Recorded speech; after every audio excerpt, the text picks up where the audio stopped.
Info honorer, rekrutmen ASN jalur tes P3K, digelar tiap tahun.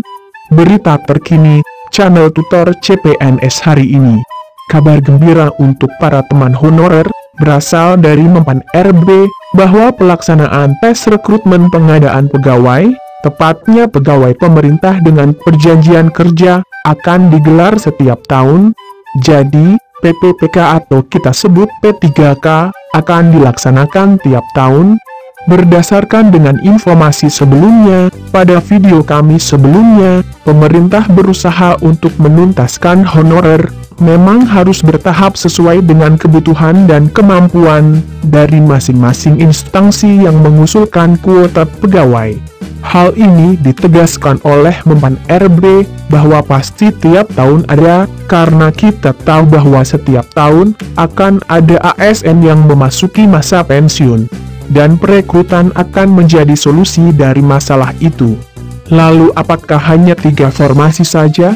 Sebelumnya, jangan lupa untuk selalu dukung kami, dengan like video kami, mari sharing bersama kami, di kolom komentar secara terbuka.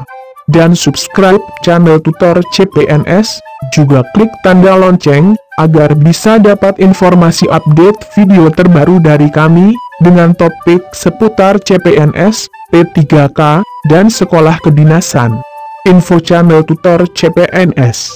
Nah, ini menarik ketika berbicara perihal formasi yang akan diambil, meski memang untuk tahun 2019, sepertinya fokus pemerintah masih pada formasi tenaga pendidik dan kesehatan. Setelah itu, ada tenaga penyuluh pertanian yang juga dibutuhkan. Padahal masih banyak formasi lain yang mana status mereka juga honorer K2. Dan terbukti, minat tenaga honorer untuk ikut rekrutmen P3K sangat tinggi. Harapan dari Mempan RB, semoga semua peserta yang berminat menjadi ASN sebagai abdi negara, untuk serius dalam membangun negara. Terlebih aturan main sebagai P3K itu berbeda dengan CPNS. Info channel tutor CPNS. Hal penting lain ada pada kebutuhan tiap lembaga atau instansi, di mana meski banyak peminat, tetapi harus dilihat pada kebutuhan dan kemampuan instansi, apakah mereka butuh dan sanggup untuk masalah pembiayaan. Sepertinya ini juga menjadi kendala dalam keuangan.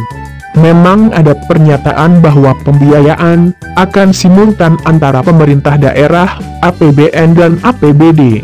Mari kita tunggu saja informasi untuk hasil tahap 1 ini, apakah memang akan diterima semua peserta yang ikut, mengingat peserta tes lebih sedikit dari kuota kebutuhan. Atau sebaliknya, banyak daerah tidak mampu dalam hal pembiayaan. Sekian info dari channel tutor CPNS. Terima kasih sudah menonton. Nantikan video terbaru dari kami, terkait video update setiap hari. Semoga bermanfaat.